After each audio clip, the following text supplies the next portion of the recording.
industri kita ini lagi baik. Sebagian memang mendorong peningkatan ekspor produk industri, dan tentunya kalau kita lihat lagi ini ekspor yang ke Amerika Serikat gitu ya, ternyata yang kita lagi tumbuh positif dan cukup baik adalah alas kaki dan pakaian. Alas kaki dan pakaian. Iya. Padahal kalau kita lihat sebetulnya kan kemarin informasinya terkait dengan tekstil dan lain-lain ini terbilang cukup lemah di dalam negeri. Ternyata kita punya pasar untuk ekspor ke luar negeri. Betul.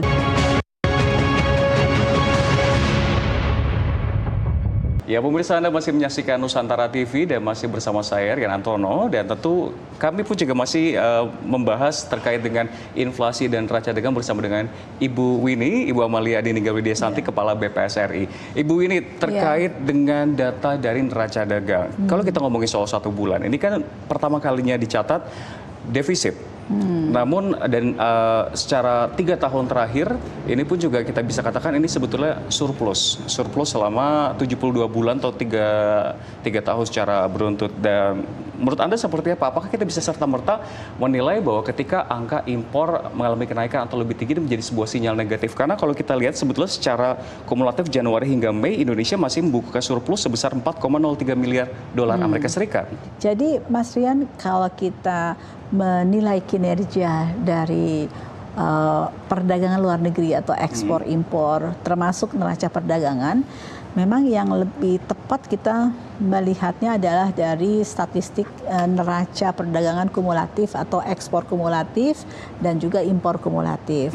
Karena yang statistik bulanan ini sifatnya kan volatile, tergantung dari masa atau periode pengiriman, dan juga tergantung dari apa yang saya sebutkan adalah one shot di bulan itu, yang belum tentu itu karena kinerja dagang, tetapi ada faktor pengiriman dan atau kita sebut dengan faktor musiman. Oleh sebab itu kalau kita membaca neraca perdagangan, ada baiknya kita lihat untuk melihat tren dan kinerja itu dengan catatan yang bersifat kumulatif. Jadi kalau kita lihat Januari sampai dengan Mei 2026 itu masih mencatatkan surplus sebesar 4,03 miliar US dollar. Nah, memang kalau kita bandingkan dengan periode yang sama pada tahun lalu, ini mengalami penurunan dari 15,4 miliar US dollar sekarang 4,03 miliar US dollar. Cuma kita perlu telaah nih Mas Rian, sebenarnya apa sih yang menyebabkan penurunan dari kinerja neraca perdagangan selama periode Januari sampai dengan Mei. Januari sampai Mei, kita mungkin sebelum kita fokus. Jadi kalau kita lihat sebelum kita memberikan kesimpulan, itu tentunya kita harus bedah secara lebih detail. Komponen-komponen pembentuknya, ekspor misalnya, lalu juga kita lihat impor itu penyebabnya apa, dan ekspor itu juga kita perlu bedah secara lebih detail. Baik, kalau sekarang kita fokusnya hanya di bulan Mei saja tentunya, agar masyarakat yang terbilang awam juga lebih tercerahkan. Inflasi tadi salah satu penggeraknya itu BBM yang ada dalam sektor transportasi. Dan tentu untuk bensin sendiri ini juga masih menjadi salah satu highlight juga BBM di impor yang meningkat ini di bulan Mei. Iya, memang dari catatan kami terlihat bahwa impor dari BBM ini mengalami peningkatan, ya. Karena baik dari segi volume maupun nilai impornya itu mengalami peningkatan, tetapi kita perlu melihatnya secara bijak. Karena apa? Peningkatan impor dari BBM ini tentunya kan untuk menjaga stok BBM yang ada di dalam negeri. Ini kan bagus sebenarnya. Impor yang naik tetapi untuk memastikan masyarakat tidak terganggu dan pemerintah aman karena stok BBM terjaga. Nah, tentunya hal-hal seperti inilah yang perlu kita lihat dengan bijak. Jadi bukan kemudian kalau impor naik itu jelek, tetapi kita harus lihat impor naik itu karena apa? Karena memang kita ingin menjaga ketersediaan dari BBM sehingga masyarakat aman, ya, stok BBM terjaga.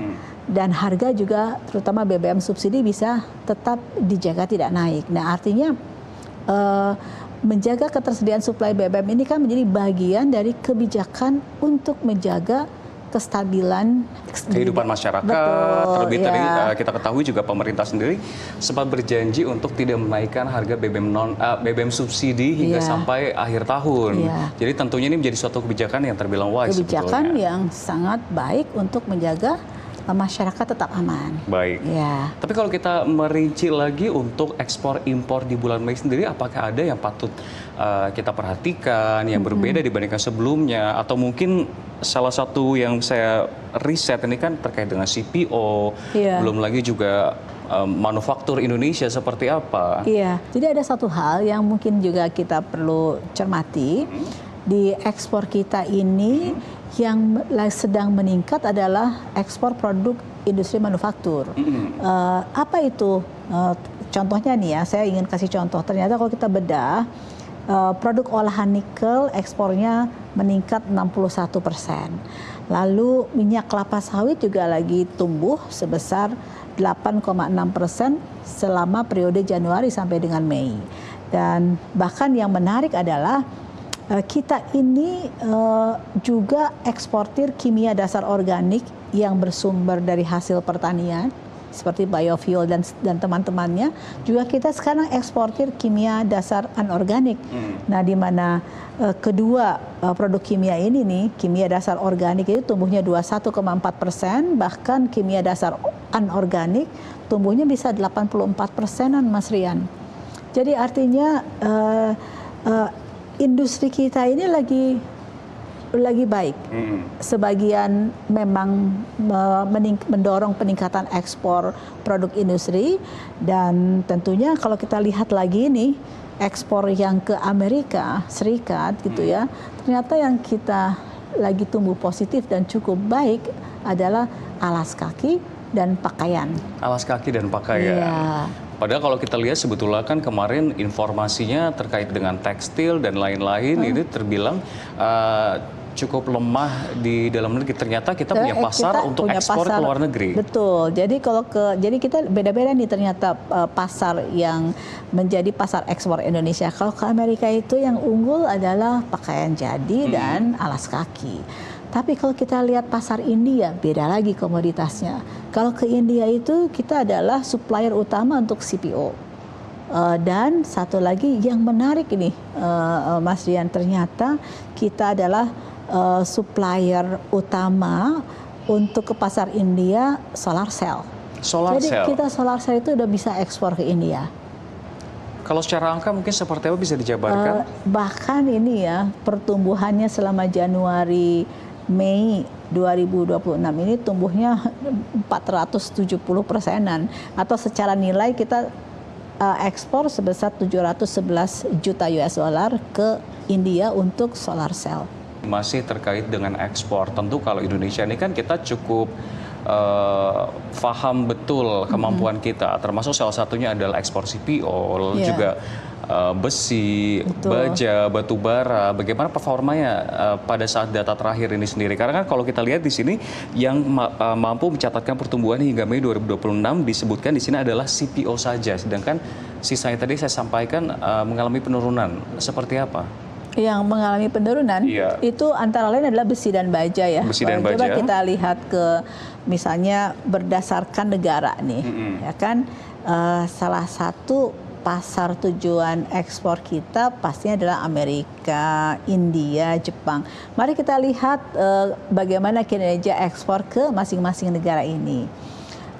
Kalau kita lihat besi dan baja, maka ekspor kita yang biasanya ke Tiongkok adalah juga tumbuh, ekspor besi dan baja ini selama Januari Mei lagi kontraksi minus 2,97% ya. Sementara kalau ekspor kita ke Tiongkok yang lagi growing banget ya tentunya produk olahan nikel yang tumbuhnya sampai 72,6%, Mas Rian. Jadi memang produk olahan nikel itu mayoritas kita ekspor ke Cina. Dan selain itu kalau kita perhatikan ke India tadi kan, India memang sekarang ekspor kita yang paling banyak adalah memang CPO. Karena India itu salah satu buyer atau pembeli dari CPO Indonesia. dan tumbuhnya ke India 8,9% untuk produk CPO. Tapi secara keseluruhan, kita lihat angka ekspor CPO secara keseluruhan.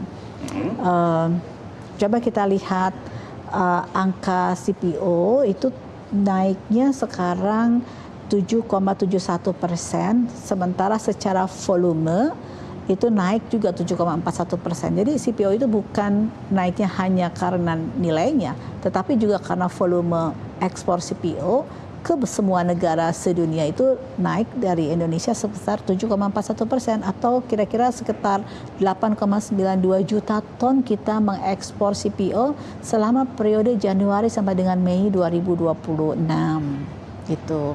Dari semua data-data yang tadi disampaikan, mungkin khususnya yang kemarin disampaikan beberapa hari lalu untuk bulan Mei ini sendiri, ada yang patut dipertimbangkan untuk neraca dagang selanjutnya?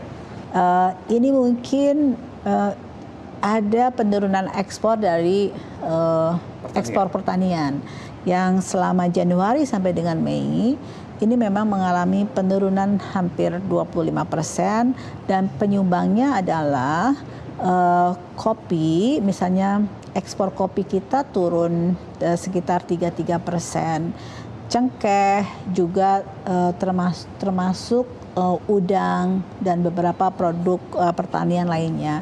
Tentunya sebenarnya kalau kita lihat dari potensi pasarnya kan memang masih ada banyak. Apalagi kopi di dunia ini kan orang lagi tren minum kopi.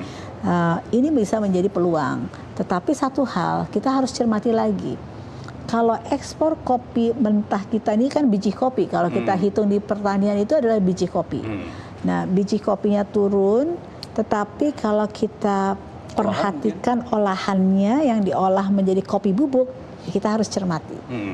Karena kalau itu bergeser ke biji kopi bubuk, bagus dong. Artinya nilai tambah kita itu dirasakan oleh masyarakat Indonesia. Sebutlah hilirisasi. Itu adalah sebuah hilirisasi, ya kan? Karena hilirisasi itu tidak hanya berbasis tambang, ya, tidak hanya produk tambang, tetapi produk pertanian juga bisa dihilirisasi. Kayak seperti tadi, kita juga ekspor CPO, tetapi ternyata karena proses hilirisasi, ekspor kimia organik kita juga mengalami kenaikan. Artinya ada upaya hilirisasi dari hasil-hasil pertanian. Ini yang baik untuk terus didorong lebih lanjut sebenarnya.